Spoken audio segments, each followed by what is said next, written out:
Hello, നമസ്തേ. ഇന്ന് നിങ്ങൾക്ക് എല്ലാവർക്കും സുഖം തന്നെ വിചാരിക്കുന്നു. ഞാൻ ഇന്ന് ഒരു പാലക്കാടൻ പൊടി റെസിപ്പി ആയിട്ടാണ് വന്നിരിക്കുന്നത്. എൻ്റെ കുട്ടികൾക്കൊക്കെ ഇഷ്ടമാണ്. നമുക്കിപ്പോൾ വീട്ടിൽ ഇഡ്ഡലി ദോശയ്ക്കൊക്കെ പെട്ടെന്ന് ചട്നിയൊക്കെ അരയ്ക്കാൻ പറ്റിയില്ലെങ്കിൽ വളരെ ഒരു ഉപകാരപ്രദമായിട്ടുള്ളൊരു പൊടിയാണ്. നിങ്ങൾക്ക് എല്ലാവർക്കും അത് ഞാൻ എൻ്റെ സ്റ്റൈലിൽ ചെയ്യുന്നത് മാത്രം. നിങ്ങൾക്ക് ഇഷ്ടപ്പെട്ടാൽ ഉണ്ടാക്കി. ഇതൊക്കെയാണ് എൻ്റെ പൊടിയുടെ ഇൻഗ്രീഡിയൻസ്. ഉഴുന്ന്, കടലപ്പരിപ്പ്, ഉഴുന്നപ്പരിപ്പ്, ജീരകം, കരുവേപ്പിൻ്റെ ഇല, കപ്പലമുളക്, ബോയിൽഡ് റൈസ് 1.5 ഗ്ലാസ്, ഉപ്പ്, കായം, കുരുമുളക്. 2 സ്പൂൺ എണ്ണ ഒഴിച്ച ശേഷം നമ്മൾ വെച്ചിരിക്കുന്ന പരിപ്പ്, ഉഴുന്ന പരിപ്പ്, കടലപ്പരിപ്പ് എല്ലാം ഒന്ന് വറക്കുക. കുറച്ചൊന്ന് വറവ് പെട്ട ശേഷം കുറച്ച് നല്ലവണ്ണം ഹൈ ഫ്ലെയിമിൽ വേണ്ട, സ്ലോ ഫ്ലെയിമിൽ വറുത്താൽ മതി. അതിനുശേഷം നമ്മൾ കപ്പലമുളക് ഇടുക. 35 കപ്പലമുളകാണ് ഞാൻ എടുത്തിരിക്കുന്നത്. നിങ്ങളുടെ ഇഷ്ടാനുസരണം എരിവിനനുസരിച്ച് കമ്മിയാക്കുക, കൂട്ടുക ചെയ്യാം. പിന്നെ ഒരു ബൗൾ നിറയെ കരുവേപ്പിൻ്റെ ഇല നിറയെ ഇടണം. അപ്പോഴാണ് നല്ല മണം ഉണ്ടാവുക പൊടിക്ക്. നല്ലോണം ഇളക്കുക. ഇളക്കിയിട്ട് സിമ്മിലേ ഇളക്കാൻ പാടുള്ളൂ, ഒരുപാട് കരിയാൻ പാടില്ല, എനിക്ക് കരിഞ്ഞ മണം വരും.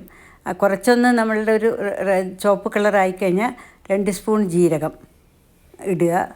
ജീരകം ഇട്ടിട്ട് ഇളക്കണം, ഇളക്കിക്കൊണ്ടേയിരിക്കണം. പിന്നെ ജീരകത്തിന് ശേഷം നമ്മൾ കുരുമുളക് ഇട്ടു. കുരുമുളക് ഇട്ടതിന് ശേഷം കുരുമുളക് ഇട്ടിട്ടും ഇളക്കിക്കൊണ്ടിരിക്കണം. അത് കഴിഞ്ഞ് കായപ്പൊടിയും ഇട്ടു. കായപ്പൊടി 1.25 സ്പൂൺ ഇട്ടിട്ടുണ്ട്.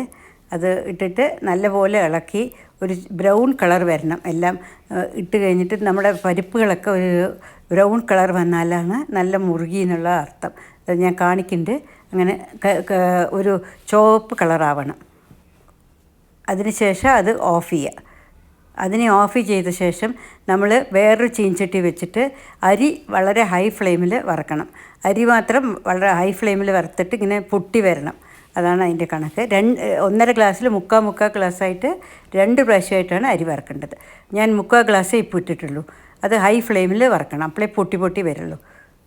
നല്ലവണ്ണം പൊരിഞ്ഞ് വരണം അരി. അപ്പോഴേ അത് പൊടിയിൽ നന്നായിട്ട് നമുക്ക് പൊടിക്കാൻ പറ്റുള്ളൂ. അതിന് ഞാനെല്ലാം പൊടിച്ച് വെച്ചതാണ് ഇപ്പോൾ കാണിക്കുന്നത്. ഇനി എല്ലാം കൂടി മിക്സിയിലിട്ട് പൊടിച്ചാൽ മതി. അതാ മിക്സിയിലിട്ട് പൊടിച്ചാൽ നമ്മുടെ ഇഡ്ഡലിപ്പൊടി റെഡിയായി.